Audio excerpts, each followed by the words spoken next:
We have seen what is a PN junction diode. Today we see biasing of PN junction diode. Across PN junction, potential barrier present. To move remaining electron and holes, extra energy required. A suitable voltage need to be applied to the junction externally so that charge carriers, electron and holes can overcome the potential barrier and move across the junction. What is the meaning of it?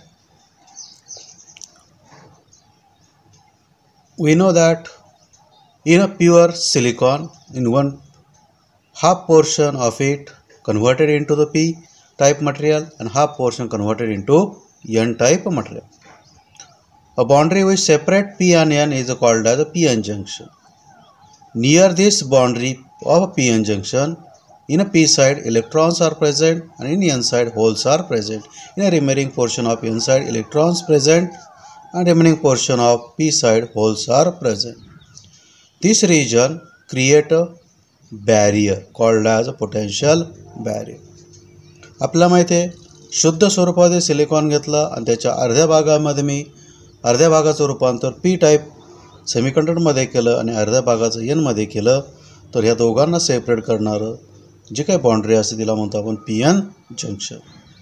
या PN जंक्शनच्या P साइडला जवळ काही electron असतात आणि PN जंक्शनच्या जवळ N साइडला काही होल्स क्रिएट झालेले असतात. यामुळे हे अडथळा तयार करतात. ह्या होल्सला इकडे जाऊ देत नाही, या इलेक्ट्रॉनला इकडे जाऊ दिलं जात नाही. त्यालाच आपण म्हणतो जो अडथळा तयार होतो त्याला म्हणतो आपण पोटेन्शियल बॅरियर. आता मला हे पोटेन्शियल बॅरियर काढून टाकायचं, हे इलेक्ट्रॉन इकडे आणायचे आहेत, होल इकडे मूव्ह करायचे आहेत आणि हे करण्यासाठी मला याला बाहेरून काहीतरी सप्लाय देणं गरजेचं आहे, एनर्जी देणं गरजेचं आहे आणि ही एनर्जी देतो म्हणजेच मी बॅटरी जोडणार आहे. आता ही बॅटरी मी कशी जोडणार त्यानुसार या जोडण्याच्या पद्धतीचे दोन प्रकार पडतात. त्यालाच म्हणलं जातं biasing of PN junction diode. एक आता इथं तुम्ही समोर पाहताय तर ही मोठी लाईन, सेलची मोठी लाईन म्हणजे पॉझिटिव्ह, छोटी लाईन म्हणजे निगेटिव्ह.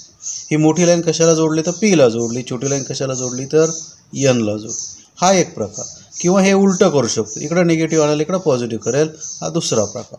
त्यानुसार याचे दोन प्रकार पडतात. Two ways of supplying external voltage, that is forward bias and reverse bias. In a forward bias, P region of a PN junction is connected to the positive and N region connected to the negative terminal of an external voltage source. बघा म्हणजे PN जंक्शनच्या P region कशाला जोडला तर पॉझिटिव्हला, N कशाला जोडला तर निगेटिव्हला आणि या पद्धतीची जोडणी झाली की तिला म्हणलं जातं फॉरवर्ड बायस. रिव्हर्स बायसमध्ये त्याच्या उलटं होतं. P region of PN junction is connected to the negative and N region connected to the positive terminal of an external source. बघा आता निगेटिव्ह इकडे गेलं, पॉझिटिव्ह इकडे गेलं. हे P आहे, हे P कशाला गेलं तर निगेटिव्हला गेलं. हा एन आहे, कशाला गेलं तर पॉझिटिव्हला गेलं. इथे आणि ही ज्या पद्धतीची जोडणी आहे त्याला म्हणलं जातं रिव्हर्स बायस. आता हे जोडल्यानंतर काय काय बदल होतं. आता पहिल्यांदा forward bias. Electron in N region pushed towards the junction and hole in a P region pushed toward the junction. आता हे का होतं. आता आपण ही मेन डायग्राम बघू. इथे इलेक्ट्रॉन आहे, हे कशाला जोडले तर निगेटिव्हला, म्हणजे इकडून काय येणार आहे परत निगेटिव्ह येणार आहे. निगेटिव्ह काय करतं रिपेल करतं, म्हणजे इलेक्ट्रॉन इकडं होणार, पुश्ड होणार, ढकलले जाणार आहे. कोणाकडं तर पी एन जंक्शनकडं. हे काय पॉझिटिव्ह आहे, म्हणजे हे झालं इथं पॉझिटिव्ह. हे होल म्हणून काय पॉझिटिव्ह म्हणूनच काम करतात. मग होल कुठं होतील इकडं पी एन जंक्शनकडं ढकलले जातात. म्हणजे इकडून होल्स येतात, तिकडून इलेक्ट्रॉन येतात, हे याच्यावर दाब तयार करतात, प्रेशर करणार, हळूहळू हे कमी कमी व्हायला लागणार आहे. Width of depletion region start reducing in forward bias mode. PN junction allow a large current to flow across it. ज्या वेळेला हे कमी कमी होतं नाही का ठराविक वेळेनंतर डिप्लेशन विड्थ एवढी कमी होती की ते ब्रेक होऊन जातं आणि ते ब्रेक झालं की तुम्हाला सडनली मोठा करंट बघायला मिळतो. तो करंट साधारणतः मिली एम्पियरमध्ये असतो. आता रिव्हर्स बायसमध्ये बघू.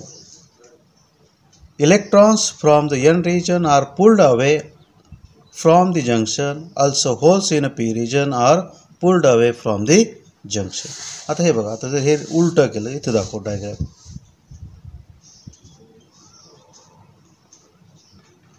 P N. आता हे उलटं जोडायचं आपल्याला. हे निगेटिव्हला, हे पॉझिटिव्ह.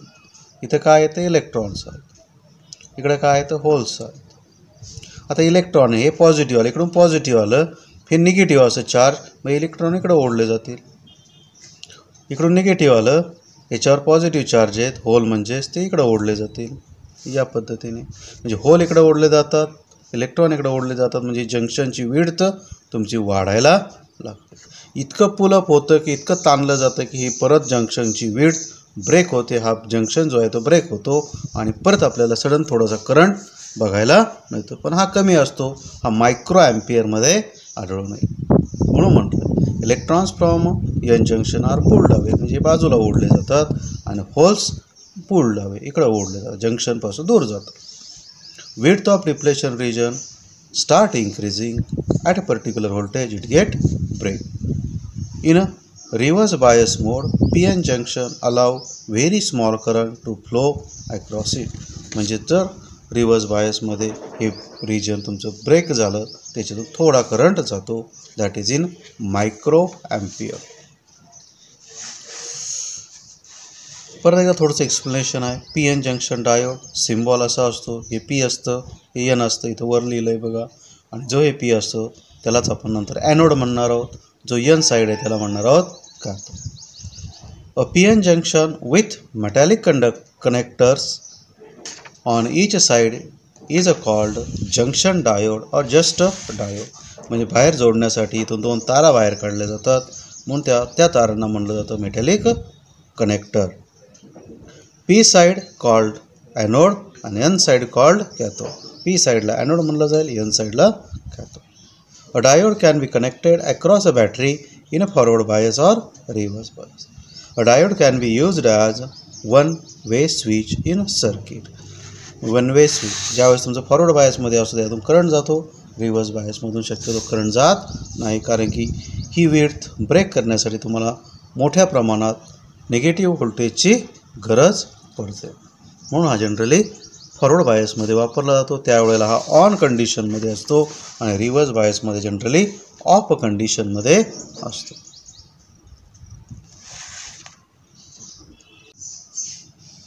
फॉरवर्ड बायसिंगचं एक्सप्लेनेशन आधीच आपण एकदा पाहिलं आहे, परत एकदा थोडक्यात बघू. Forward biasing of diode, the positive terminal of external voltage called a cell is connected to the anode and negative terminal to the cathode across the diode. In a forward bias, the width of depletion layer decreases, म्हणजे width कमी कमी होत जाते. If applied potential difference across the junction is less than the barrier potential, then there is no current flow through the junction or very low current flow. At a particular applied voltage, current increases suddenly and the corresponding voltage at which the current rises suddenly is known as a knee voltage. आता काय होतंय आपण पाहिले. This is your P side, N side. This P is known as anode, this is called as cathode, which is connected to the. Here electrons are present, here holes are present, and here is your width, barrier, potential barrier. This is connected to the negative, so electron are pulled away or pushed away towards the junction. Holes also pushed away towards the junction. म्हणजे इकडून electron येतात, इकडून holes येतात. काय करतात, याच्यावर दाब तयार करतील. हा दाब तयार केला की विड्थ कमी कमी कमी कमी होत जाते. पण इकडून व्होल्टेज तुम्हाला हळूहळू वाढवत जावं लागतं, जोपर्यंत ठराविक व्होल्टेज होत नाही की ज्यामुळे हे ब्रेक होईल, म्हणजे याच्यावर एवढा दाब झाला पाहिजे की हे तुटलं पाहिजे. ते होत नाही तोपर्यंत याच्यातून कुठलाही करंट जाणार नाही. मग एका ठराविक अप्लाइड व्होल्टेजला हे तुटतं आणि तुटलं की मग याच्यातून सडनली करंट तुम्हाला बघायला मिळतं. हेच सगळं इथे एक्सप्लेन केलं आहे. विड्थ हळूहळू कमी होते. आता हे ग्राफिकली कसं रिप्रेझेंट केलं, पॉईंट 1 अप्लाय केला तर ही विड्थ डिप्लेशन लेअर म्हणजे पी एन जंक्शन तुमचं ब्रेक होत नाही, पॉईंट 2ला ब्रेक होत नाही, पॉईंट 3ला ब्रेक होत नाही, पॉईंट 4ला ब्रेक होत नाही. तसं करत करत तुम्ही व्होल्टेज वाढवत चालला, इनपुट व्होल्टेज म्हणजे याचं व्होल्टेज तुम्ही वाढवत चालला आणि ही विड्थ आता हळूहळू कमी कमी होत चालली. पण हे व्होल्टेज ज्यावेळेला तुमचं पॉईंट 7ला जातं त्यावेळेला ही हे जंक्शन तुमचं ब्रेक होतं, म्हणजे हा पोटेन्शियल बॅरियर तुमचा तुटून जातो आणि सडन करंट मिळतो आणि तो सडन करंट तुम्हाला इथं बघायला मिळतो. म्हणजे इथपर्यंत कुठलाही करंट नाही आणि इथून एकदम तुम्हाला करंट मिळतो. कधी, पी एन जंक्शन ब्रेक झाल्यावर, तुटल्यावर. आणि ह्या व्होल्टेजला ते ब्रेक होतं म्हणून ह्या व्होल्टेजला म्हणलं जातं नी व्होल्टेज. सिलिकॉनसाठी पॉईंट 7 आहे आणि जर्मॅनियम जर डायोड असता तर त्याच्यासाठी पॉईंट 3 व्होल्टला से ब्रेक झालं असतं. जसं फॉरवर्ड बायसचं आहे की तसंच reverse bias. Reverse biasing of a diode. Reverse बायसमध्ये काय होईल, आता रिव्हर्स बायसमध्ये आपण पी साईड ही निगेटिव्हला जोडतो आणि एन साईड पॉझिटिव्हला जोडतो. मग आता ही जी विड्थ आहे इथे ही विड्थ झाली, इकडे इलेक्ट्रॉन्स आहेत, इकडे होल्स आहेत. हे एनला जोडलं म्हणजे इथं निगेटिव्ह आलं, हे होल्स इकडं ओढले गेले, बाजूला गेले, विड्थपासून दूर चालले. इलेक्ट्रॉनही इकडं ओढले जातील कारण की हे पॉझिटिव्हला जोडले. मग ही विड्थ आता हळूहळू वाढायला लागेल, अशी वाढत जाते, असं ताणलं जातं. ताणत जाऊन एका ठराविक व्होल्टेजला, या अप्लाइड व्होल्टेजला हे काय होईल, तुमचं ब्रेक होणार आहे, तुटणार आहे. जी प्रोसेस इकडं झाली ती इकडं होणार आहे. फक्त इकडं आपल्याला रिव्हर्स व्होल्टेज लावावं लागतं, म्हणजे निगेटिव्ह व्होल्टेज. म्हणून हा ग्राफ हा तुमचा थर्ड क्वाड्रंटमध्ये काढलेला आहे. हा फर्स्ट क्वाड्रंटमध्ये होता, हा third quadrant. The positive terminal of external voltage is connected to the cathode and negative terminal connected to the anode. बघा, हे निगेटिव्ह टर्मिनल तुमचं ॲनोडला गेलं, पी म्हणजेच ॲनोड. पॉझिटिव्ह टर्मिनल कुठे गेलं तर कॅथोडला म्हणजेच की एनकडे गेलं. The P N junction behaves lies high resistance. हा रेजिस्टन्स जास्त आहे कारण या तोडायला ताणायला खूप ताकद तिथं लागते, म्हणजे जास्त व्होल्टेज लावावं लागतं. When a reverse bias voltage applied to the diode is increased sufficiently large, then PN junction get overheat and depletion layer get break, called avalanche breakdown.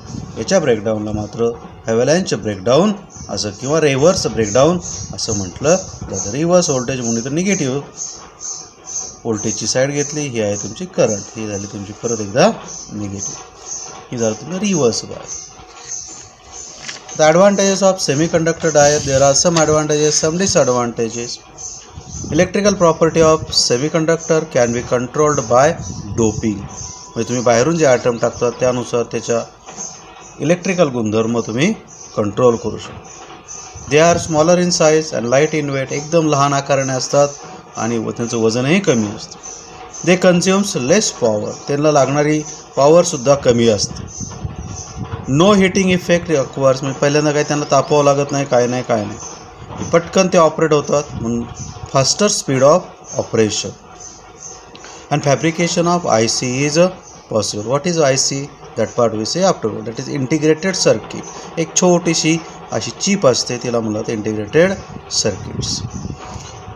मग यांचा आकार कमी असल्यामुळं आणि त्यांना लागणारी पॉवर कमी असल्यामुळं हे सेमीकंडक्टर आज प्रत्येक ठिकाणी आपण वापरत असतो. जसं LED light emitting diode, LED जे आहे ते आपण वापरतो की ते याचंच रूपांतर आहे. तसे याचे काही तोटे पण आहे. They are sensitive to electrostatic charges. ते सेन्सिटिव्ह असतात म्हणजे लवकर खराब होऊ शकतात. They are sensitive to radiation. काही रेडिएशन पडले तरी त्यांची प्रॉपर्टी बदलते, गुणधर्म बदलतात. Sensitivity to the fluctuation of a temperature. तापमान बदललं की त्यांचे गुणधर्म थोडेफार बदलतात. Not useful for controlling high power. जिथं जास्त पॉवर असते तिथं ते वापरणं शक्य नसतं. Very few materials are semiconductor. बघितलं आपण सिलिकॉन, जर्मॅनियम असे दोनच नावं मुख्यतः वापरतो. म्हणजे दोनच पदार्थ मुख्यतः सेमीकंडक्टर म्हणून जास्त प्रमाणात वापरले जातात. जादा एलिमेंट त्याच्यामध्ये नाही आहे. Application of semiconductor or P N junction. कुठं कुठं वापरलं जातं? Solar cell. कशासाठी वापरतो आपण? Convert light energy into electrical energy. Photodiode. It conduct when illuminated with light. आता याची आपल्याला जास्त गरज नाही. LED light emitting diode, LED bulb तुम्ही सगळ्यांनी पाहिले, ते याचंच रूपांतर. Solid state laser, integrated circuit, LDR, resistance changes with change in sensitivity of incident, intensity of incident light. Intensity जी बदलली जाते त्याच्यानुसार यांचा रेजिस्टन्स बदलत जातो, त्याला म्हटलं जातं LDR. हे पुढं आपल्याला प्रॅक्टिकल आहे. Thermistor, thermistor is a resistor. Thermistor म्हणजे काही नसतं, रेजिस्टन्स असतो. पण का त्याला वेगळं नाव दिलं? It's a resistance changes with change in temperature. तापमान बदललं की त्यांचा रेजिस्टन्स मुख्यतः बदलला जातो, म्हणून त्याला म्हणलं जातं टेम्परेचर सेन्सिटिव्ह रेजिस्टर. इस्त्रीमध्ये मुख्यतः याचा वापर केला आढळून येतो. त्याचे दोन टाईप आहेत. There are the two types, NTC and PTC. Negative temperature coefficient, NTC means negative temperature coefficient. Resistance decreases with increase in temperature. PTC positive temperature coefficient. Resistance increases with increase in temperature. म्हणजे इथे resistance वाढत जातो, इथे resistance कमी होत जातो, कधी तापमान वाढत गेलं तर. Commonly used are temperature sensor, also used in temperature control circuit, used as reusable fuse, limit the current passes through the circuit. Circuit म्हणजे करंट तो लिमिट करतो, मर्यादित